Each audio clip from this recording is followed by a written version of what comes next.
పెద్దలు గౌరవనీయులు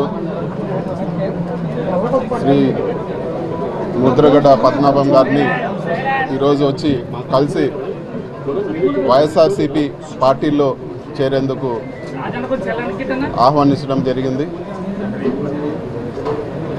సో తప్పకుండా ఒక మంచి నిర్ణయం తీసుకొని పాజిటివ్గా ఒక మంచి నిర్ణయం తీసుకుంటారని చెప్పి కూడా మేము ఆశిస్తున్నాము. ఇటువంటి ఆఫర్లకో లేకపోతే ఇంకోటో పద్మనాభం గారు పార్టీలో చేరతారనేది తప్పు.